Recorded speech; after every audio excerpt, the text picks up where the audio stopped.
আমি বলেছি যে সত্যবাদীদের জান্নাতের সুসংবাদ আর মিথ্যাবাদীদের জাহান্নামের সুসংবাদ। আমি আল্লাহর প্রেরিত রাসূল ঈসা নবী। তুমি এটা যখন বলেছি তুমি ঈসা নবী। আসলে আপনাদের হিসাব নিকাশ নেওয়ার দিন শেষ হয়ে যাচ্ছে, কারণ ঈসা নবী চলে আসতেছে।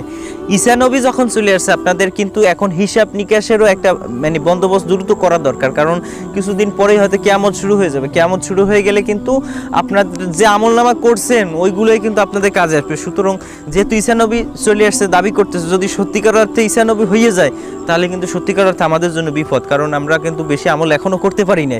দেখি সেই আমাদের যাকে ঈসা নবী দাবি করতেছে সেই ঈসা নবী কি বলে দেখি। Good fine. ঈসা নবী তো আরবিতে কথা বলতে পারে, আরবিতে আমাকে তুই বলতে কথা। হযরত মুহাম্মদ সাল্লাল্লাহু আলাইহি ওয়াসাল্লাম নিজের মাতৃভাষায় কিন্তু কোরআন শিক্ষা অর্জন করেছেন। ঈসা আলাইহিস সালাম হিব্রু ভাষায় কথা বলতেন। তুমি হিব্রু ভাষায় কথা বলো তো ভাই। আল্লাহ যতক্ষণ আল্লাহ বলতে আমি তাকে খুশি তাকে ঈসা আলাইহিস সালাম কখন নামবে জানো? কোথায় নামবে? দামেস্ক একটা দুইটা মসজিদের মধ্যে ঈসা আলাইহিস সালাম নামবে। যখন এটা যদি নামবে ভাই সবাই আমি তো বলি শোনো, না তোমার কিন্তু সবাই মনে করো তো পিছা ভালো হয়ে যায়। হ্যাঁ শোনো আমি বলি, কোথায় নাম জানি না। শুনো আল্লাহ রাসূল সাল্লাল্লাহু আলাইহি সাল্লাম ভবিষ্যৎবাণী করেছেন ঈসা আলাইহিস সালাম যখন নামবেন তখন ইমাম মাহদী থাকবেন। ইমাম মাহদী থাকার সাথে সালাত আদায় হবে। তখন ঈসা আলাইহিস সালাম দুইজন ফেরেশতার কাঁধে ভর করে সে নামবে দামেস্কে দুইটা মসজিদ সাদা যখন আল্লাহ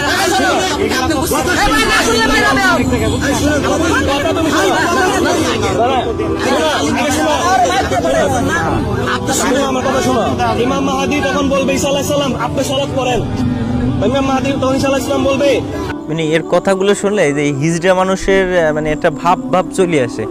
মানে এটা কি মানে বুঝতে পারতেছি না ভাইয়া।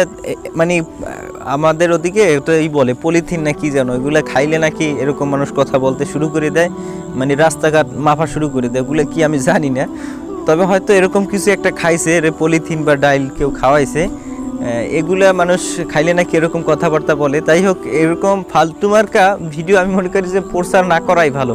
মূলত এখানে একটা জিনিস লক্ষ্য করতে হবে, এই লোকটা হয়তো কারো কাছ থেকে টাকা নিয়ে এরকম করতেছে অথবা ইসলাম নিয়ে সে শয়তানি করতেছে।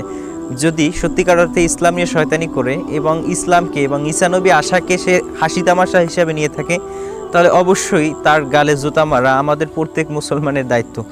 এবং আশা করি আমরা এই সমস্ত মানুষ থেকে বিভ্রান্ত হব না। একটা কথা সুনিশ্চিত, সেটা হচ্ছে ঈসা নবী অবশ্যই আমাদের কাছে আগমন করবেন, ইমাম মাহাদিও আসবেন, সব কিছু স্পষ্ট। ইসলামের কোনো একটা শাখা থেকে শাখাগত বিষয় হাসি তামাশাভাবে নেওয়া যাবে না।